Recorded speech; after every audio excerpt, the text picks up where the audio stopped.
හරි ඔන්න අද අපි ආවා පන්සලක චෛත්‍යයක තින්ත ගන්න.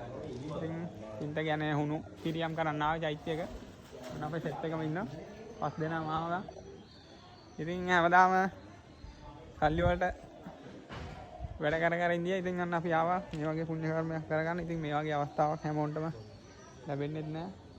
ගොඩක් ඉන්න තියෙන්න ඕන චෛත්‍යයක හුණු පිරියම් ගන්න. ඉතින් ඔන්න ඒ වාසනාව සහ අවස්ථාව අපිට හම්බුණා. පන්සලකින් අපිට ආරාධනා කරත් ගාලා දෙන්න කියලා හුණු පිරියම් කරලා දෙන්න කියලා. ඉතින් අපි ඔන්න දාව සෙට් එකම බලමු. දවල් වෙලා ආයි වීඩියෝ එකක් ගේන්න. ඉතින් ලස්සන පන්සලක්. හරි ආසාවෙන් ආපු වැඩක්. ඉතින් හීනටිගල ගිනිගල ආවට ආයේ ඉන්නවනම් එන්න හීනටිගල පන්සලේ තමයි අපි හුණු පිරියම් කරන්නේ. බලමු ලස්සන කොහොමද කියලා. පන්සලේ හරි ආසාවෙන් ආපු වැඩක්. මේ වගේ අවස්ථාවක් ලැබෙන්නේ නැහැ.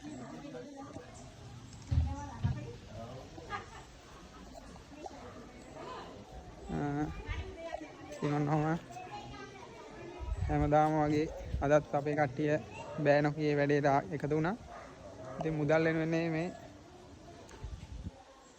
පන්සලේ නම මොකක්ද? විද්‍යාකාන්ති පිරිවෙන.